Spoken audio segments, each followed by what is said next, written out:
जय महादेव मित्रों, राधे राधे, जय श्री कृष्ण।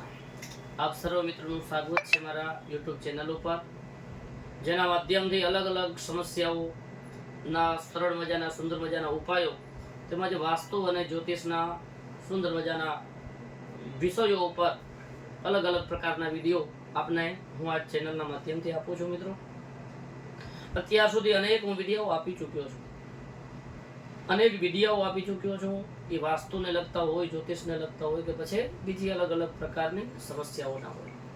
મિત્રો, આજે પણ આવો જ એક સુંદર મજાનો નાનકડો એવો વિષય છે।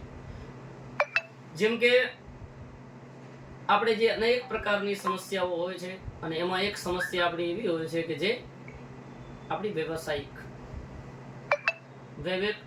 સમસ્યાઓ હોય છે। વ્યવસાયિક સમસ્યાઓની અંદર વ્યવસાય ન ચાલવો તો પછી એની અંદર ઘણી બધી બીજી સમસ્યાઓ આવવી, અને એ પણ જ્યારે આપણે અનેક પ્રકારે ખૂબ સરસ રીતે એને મહેનત કરતા હોઈએ, એની અંદર આપણું પૂરેપૂરું એની અંદર યોગદાન આપતા હોઈએ, સંપૂર્ણ એકદમ નિષ્ઠાપૂર્વક જ્યારે વ્યવસાય કરતા હોઈએ, તેમ છતાં પણ જ્યારે આપણાને વ્યવસાયની અંદર સફળતા ન મળે અને એની અંદર જ્યારે ધાર્યું પરિણામ ન મળે, તો એના માટે આપણે શું કરવું જોઈએ? એવા કયા ઉપાયો છે જે ચારે બાજુથી આપણે જ્યારે સંકળાઈ ગયા હોઈએ, તમામ પ્રકારના ઉપાયો પણ કરી ચૂક્યા હોઈએ, તેમ છતાંય જ્યારે આપણો વ્યવસાય સારો ન ચાલે, એની અંદર સફળતા ન મળે, અને આવી સમસ્યાઓ અત્યારે ઘણા બધા મિત્રોને, ઘણા બધા ભાઈઓમાં હોય છે।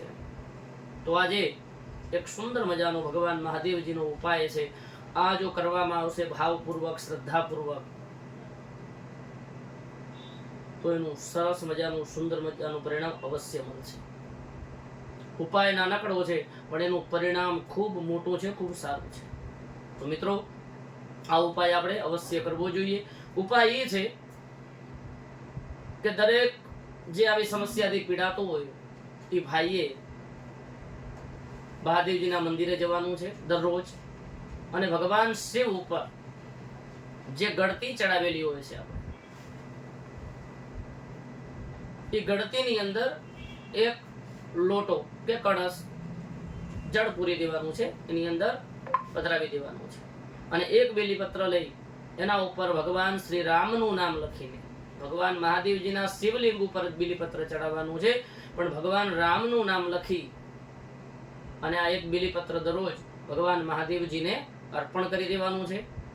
દરરોજ ત્યાં જઈ દર્શન કરી અને આપણી જે સમસ્યા હોય એ ભગવાન મહાદેવજી પાસે કહી અને આમાંથી મુક્તિ અપાવવા માટે પરમાત્માને પ્રાર્થના કરવાની છે, ભગવાન શિવને પ્રાર્થના કરવાની છે।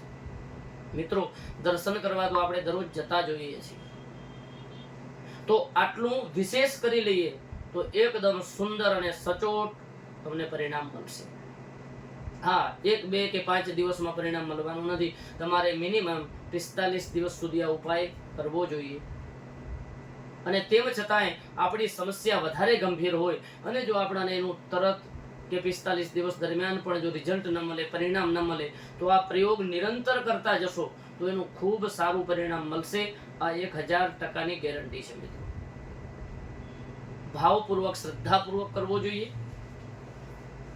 તો આશા રાખું છું કે વિડીયો તમને પસંદ આવ્યો હશે। મિત્રો, જો મારા વિડીયો તમને પસંદ આવતા હોય તો વિડીયોને લાઈક કરજો, શેર કરજો અને મારા ચેનલને સબસ્ક્રાઇબ કરજો, જેથી કરીને આવા જ સુંદર મજાના ધાર્મિક અને આપણી જીવનની સમસ્યાઓને, તમામ પ્રકારના બંધનોમાંથી, તમામ પ્રકારની સમસ્યાઓમાંથી મુક્તિ અપાવનારા તમને હું સુંદર મજાના વિડીયો આપતો રહીશ। જય મહાદેવ, જય શ્રી કૃષ્ણ, રાધે રાધે।